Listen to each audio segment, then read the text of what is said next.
Hello everyone, నేను హరగోపాల్. నిన్నటి రోజున నేను కమ్యూనిటీ ట్యాబ్లో పెట్టిన ప్రాబ్లం ఇది. సో చాలా ఇంట్రెస్టింగ్ ప్రాబ్లం, మీన్ వైల్ చాలా సింపుల్ ప్రాబ్లం కూడా. స్కూల్ అసిస్టెంట్ స్టాండర్డ్ నుంచి TGT, PGT and DAO A competitive ఎగ్జామ్స్లో అయినా జామెట్రీ పార్ట్ కనుక ఉంటే ఆ బేసిక్ కాన్సెప్ట్స్ నుంచి ఫ్రేమ్ చేసిన క్వశ్చన్ దాదాపు అందరూ చేయగలరు, చేస్తారన్న సెన్స్లోనే నేను ప్రాబ్లం పెట్టాను. బట్ అటెంప్ట్ చేసిన వాళ్ళందరూ ఈ ప్రాబ్లం తప్పుగా అటెంప్ట్ చేశారు, ఆన్సర్ కూడా తప్పు వచ్చింది. అఫ్కోర్స్ నేను సొల్యూషన్ పెట్టినా కూడా ఆ సొల్యూషన్ సరిగా అర్థం కాలేదు. మీరు దీని మీద వీడియో చేసి వెనక ఉండే కాన్సెప్ట్ చెప్తేనే అర్థమవుతుందని అన్నారు. ఇన్ దట్ సెన్స్ ఒక చిన్న వీడియోలో దీన్ని ఎక్స్ప్లెయిన్ చేస్తున్నాను. సో వాళ్ళు ఇచ్చిన ప్రాబ్లం ఏంటి అంటే, రెండు సెమీ సర్కిల్స్ ఇలా ఇంటర్సెక్ట్ అవుతున్నాయి. ఇక్కడ ఏ అనేది డయామీటర్, బి అనేది కూడా డయామీటర్.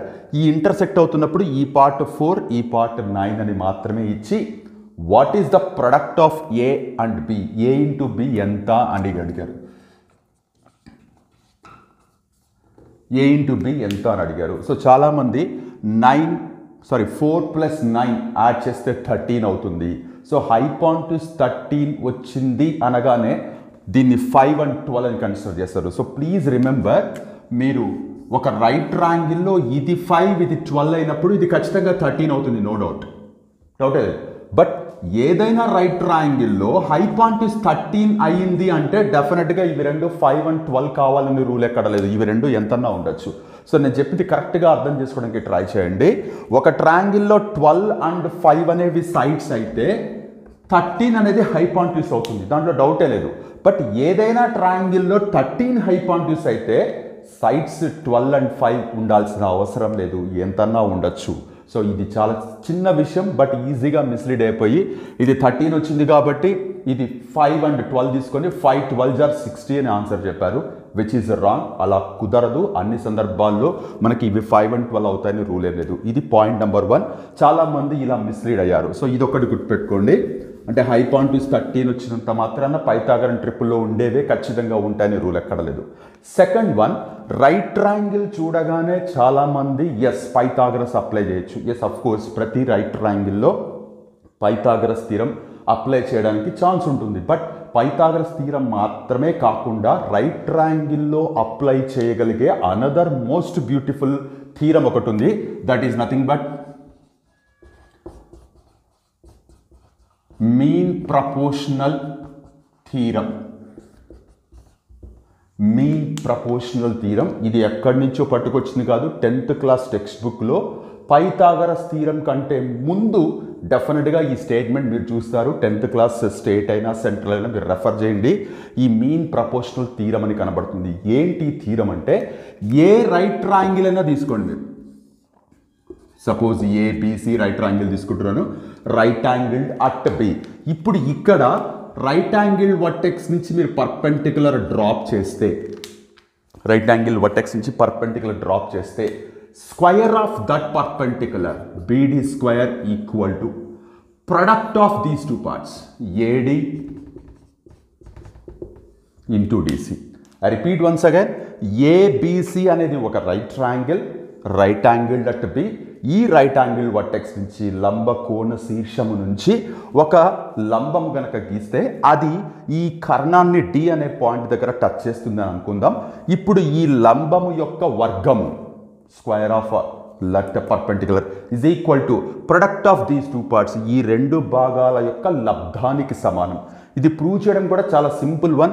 ఈ రెండు ట్రయాంగిల్స్లో సిమిలారిటీ అప్లై చేస్తే, అంటే బీడిఏ అనే ట్రయాంగిల్, బీడిఏ అనే ట్రయాంగిల్ సిడిబికి సిమిలర్ అవుతుంది. సిమిలారిటీస్ అప్లై చేస్తే జస్ట్ యాంగిల్స్ తీసుకొని త్రిభుజాల యొక్క సరూపత, సిమిలారిటీస్ ఆఫ్ ట్రయాంగిల్ అప్లై చేస్తే ఈ beedi square equal to AD into DC వస్తుంది. మనం ప్రూవ్ చేయడం కూడా చాలా ఈజియెస్ట్ వన్.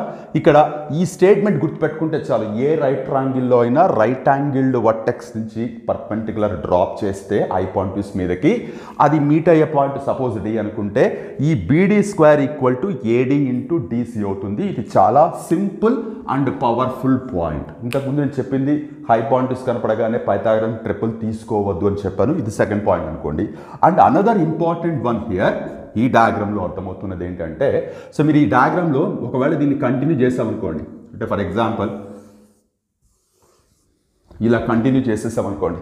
సో ఇప్పుడు ఇక్కడ ఈ పర్టికులర్ పాయింట్ నేను ఏం చేశానంటే ఇలా పర్పెండిక్యులర్ డ్రాప్ చేశాను,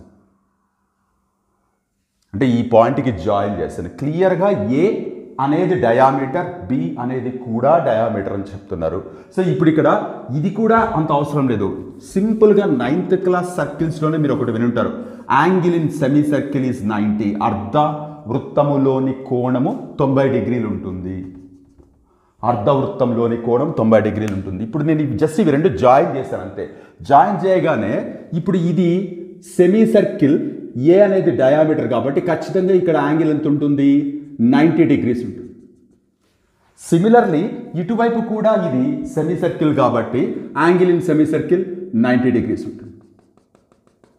సో ఒకటి చిన్నగా వేస్తున్నా, ఒకటి పెద్దగా వేస్తున్నా. సో రెండు పక్కల డెఫినెట్గా 90 which is nothing but 180 degrees ఉంటుంది.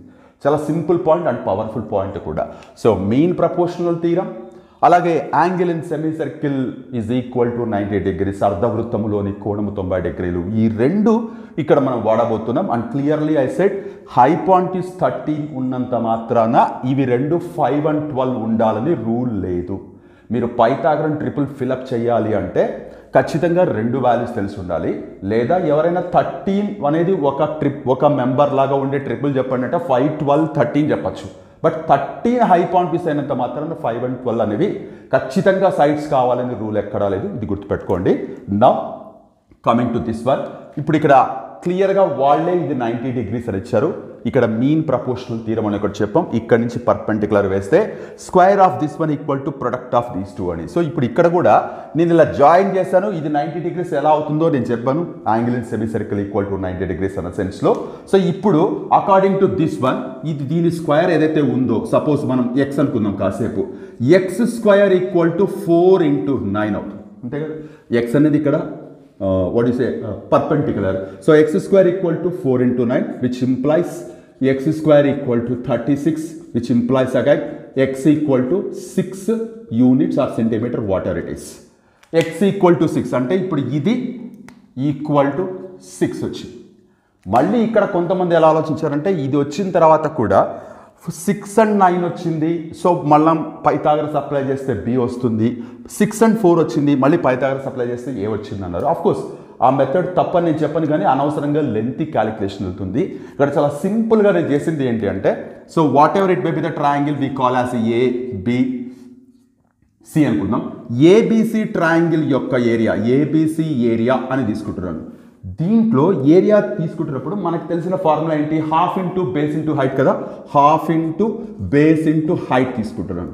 ఈ హాఫ్ ఇంటూ బేస్ ఇంటూ హైట్లో బేస్ ఏం తీసుకుంటాను, హైట్ ఏం తీసుకుంటాను అది ఇంపార్టెంట్. ప్రస్తుతానికి నేను ఇక్కడ హాఫ్ ఇంటూ ఈ కింద కనపడుతున్న ఏసీని బేస్గా తీసుకుంటున్నాను. ఇప్పుడు ఇది బేస్ అయితే హైట్ ఏమవుతుంది, ఇక్కడ ఉండేది హైట్.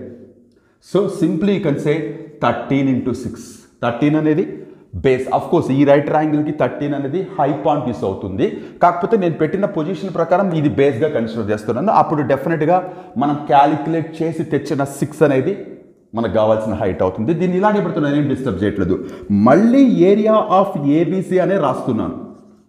ఇప్పుడు ఈ రెండు సైడ్స్ ఉన్నాయి కదా, ఈ మధ్యలో 90 డిగ్రీస్ క్లియర్గా కనపడుతుంది. అంటే దీన్ని బేస్ అనుకుంటే ఇది హైట్ అవుతుంది, లేదా దీన్ని బేస్ అనుకుంటే ఇది హైట్ అవుతుంది. ఇక్కడ కూడా same formula, half into base into హైటే రాసుకుంటున్నాను.